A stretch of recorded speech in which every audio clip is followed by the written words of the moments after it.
que agora o missionário está mandando dar o dízimo por débito automático. Estou pedindo às pessoas que têm conta no Bradesco, no Itaú, no Banco do Brasil, que façam a opção de, ao invés de ir ao banco e depositar, para descontar direto da conta, que é mais fácil. Você pega esse papel, preenche os seus dados e nós então entramos em contato com o banco e todo mês, naquele dia que você marcou, é tirada a sua contribuição. Isso é uma maneira muito melhor. Vai dar menos trabalho para você, porque o diabo consegue, às vezes, fazer com que nós esqueçamos deste compromisso. Se você fizer isso, Jesus tem um presente para você.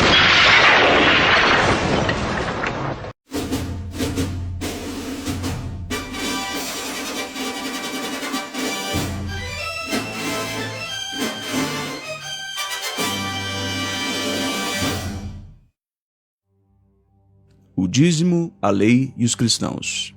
O dízimo é a 10ª parte, ou 10%, entregue ou paga como tributo, especialmente para fins religiosos. A Bíblia mostra o primeiro caso quando Abraão deu a Melquisedeque 1/10 dos despojos de sua vitória sobre Quedorlaomer e os aliados destes, segundo diz Gênesis 14, 18 ao 20. O segundo caso diz respeito a Jacó, que em Betel fez um voto de dar a Deus 1/10 dos seus recursos, segundo diz Gênesis 28, 20 ao 22. Se Jacó já estivesse sobre a compulsão obrigatória de pagar dízimos, o voto que fez quanto a isso teria sido supérfluo. Portanto, é evidente que o sistema de dízimos não era costume ou lei entre os primitivos hebreus. Foi instituído com a implantação do pacto da lei, não antes. Vejamos as leis mosaicas referentes ao dízimo. Jeová havia dado a lei referente ao dízimo à nação de Israel, segundo diz Êxodo 23:19 e 34:26, que não era exigido durante o ano sabático por ser um ano de descanso do povo, segundo diz Levítico 25:1 ao 12. O povo dava o dízimo anualmente aos levitas, porque eles não tinham herança. Números 18, 21 e 24 diz: E eis que, aos filhos de Levi, tenho dado todos os dízimos em Israel por herança, pelo ministério que executam, o ministério da tenda da congregação. Porque os dízimos dos filhos de Israel, que oferecerem ao Senhor em oferta alçada, tenho dado por herança aos levitas, porquanto eu lhes disse: no meio dos filhos de Israel, nenhuma herança terão. E os levitas davam 1/10 do que recebiam ao sacerdócio arônico para o sustento deste, segundo diz Números 18, 25 ao 29. Se um israelita preferisse dar dinheiro em vez de produtos, podia fazer isso, estipulando-se nesse caso que acrescentasse ao valor 1/5 adicional, conforme diz Levítico 27, 31. Levava-se os melhores cereais e eram debulhados, e as uvas e as olivas eram convertidas em vinho e azeite, para serem entregues como dízimo aos levitas. Mas o 10º animal que passava pela porteira não era examinado, apenas era marcado como dízimo, conforme diz Números 18, 27 e 30, Neemias 10, 37 e Levítico 27, 31. Quando as famílias tinham que fazer suas viagens para Jerusalém, a fim de usufruir das festividades ali, não era prático levar o dízimo. Os israelitas convertiam seus dízimos em dinheiro e assim usufruíam do momento em que passavam nestas agradáveis ocasiões, conforme diz Deuteronômio 12, do 4 ao 18, e também Deuteronômio 14, do 22 ao 27. Mas a cada 7 anos, o dízimo era destinado aos forasteiros, aos órfãos e às viúvas, e os levitas também podiam pegar desta provisão. Quando acabares de separar todos os dízimos da tua colheita, no ano 3º, que é o ano dos dízimos, então os darás ao levita, ao estrangeiro, ao órfão e à viúva, para que comam dentro das tuas portas e se fartem.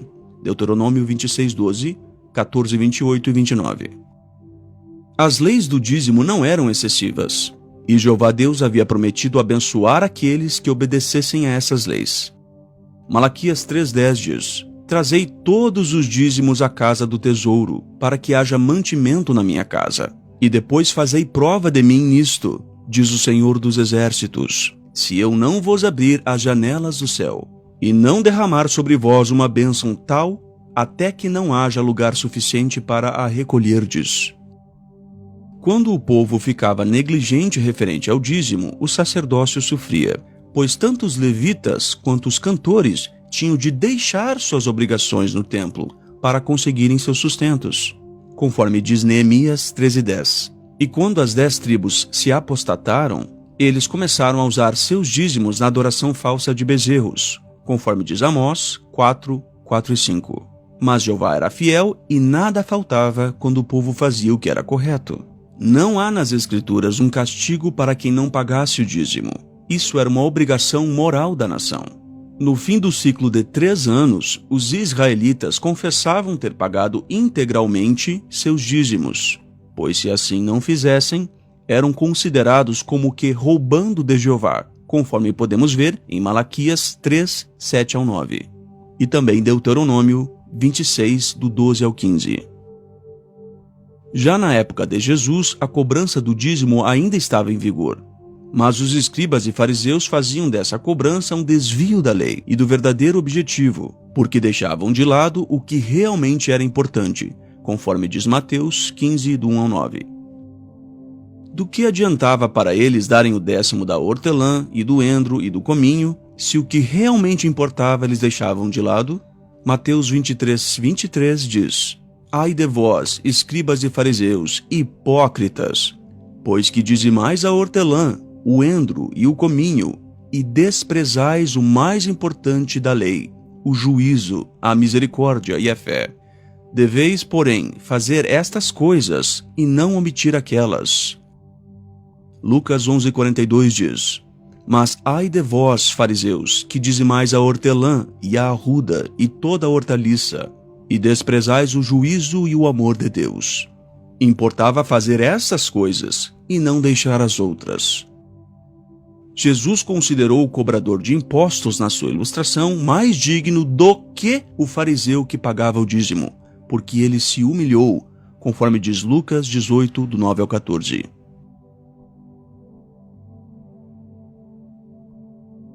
Ananias e Safira não morreram por deixar de pagar o dízimo. Há pessoas que acreditam e até pregam que Ananias e Safira morreram por não pagar o dízimo aos apóstolos. Mas não foi isso que aconteceu. Veja o fundo histórico da passagem. Os que tinham se convertido ao cristianismo ficaram em Jerusalém para aprender mais. E para que estes tivessem provisões, tais como alimentação, os outros cristãos ali começaram a fornecer para estes o alimento. Veja o que José fez em Atos 4, 34 ao 37. Não havia, pois, entre eles necessitado algum, porque todos os que possuíam herdades ou casas, vendendo-as, traziam o preço do que fora vendido e o depositavam aos pés dos apóstolos.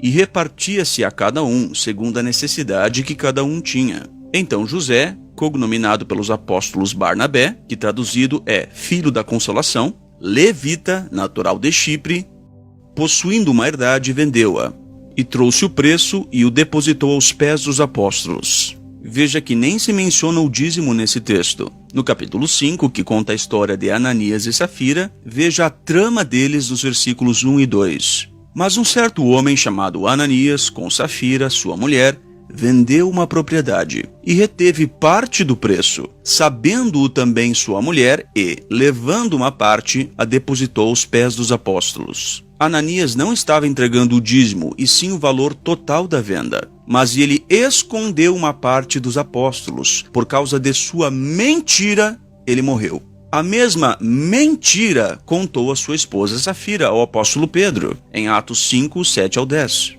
Assim os dois morreram, não por deixar de pagar o dízimo, mas por mentir. Pedro, tendo recebido de Jesus o Espírito Santo, ele poderia perdoar ou não o pecado deles, mas como eram pecadores deliberados, não mereciam tal perdão. João 20, do 21 ao 23. Os cristãos não estão sujeitos a pagar dízimos. Mas como a congregação cristã recém-formada era financiada, já que não se usava mais o sacerdócio, vejam 2 Coríntios 8:12. Porque se há prontidão de vontade, será aceita segundo o que qualquer tem, e não segundo o que não tem. E o capítulo 9, versículo 7. Cada um contribua segundo propôs no seu coração, não com tristeza ou por necessidade, porque Deus ama ao que dá com alegria. Os cristãos tinham uma orientação de ajudar, não com contribuições fixas, mas com o que eles tinham.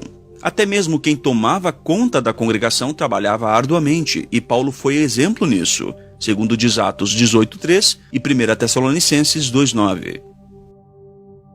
Já nas escrituras gregas, o Novo Testamento, não se menciona a cobrança de dízimos. Muitos usam o texto de Malaquias 3:10 como uma verdade absoluta para alegar a cobrança de dízimos.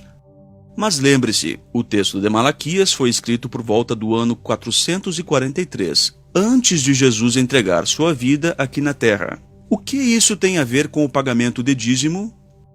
A lei de cobrança de dízimo findou com a morte de Jesus. Agora siga o raciocínio nos seguintes textos. Porque Cristo é o fim da lei. Por meio de sua carne, ele aboliu a inimizade, a lei de mandamentos em forma de decretos, e apagou o documento manuscrito que consistia em decretos e estava em oposição a nós. Com referência a Romanos 10:4, Efésios 2:15 e Colossenses 2:13 e 14. A partir do ano 33 da Era Comum, passou a existir um novo sacerdócio espiritual, não sustentado por dízimos, conforme diz Romanos 6:14 e 1 de Pedro 2:9. Quando o livro de Atos dos Apóstolos, no capítulo 15, menciona um concílio sobre as regras das quais eles ainda deviam seguir, veja o que dizem os versículos 28 e 29.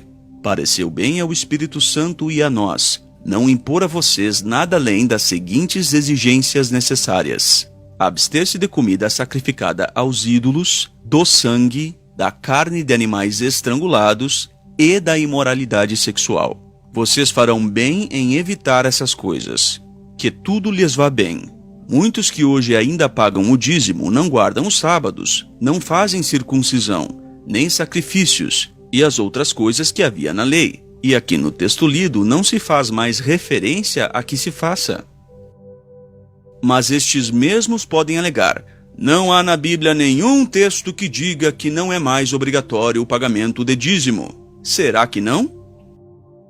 Vamos concluir lendo Hebreus 7, 5, 12 e 18.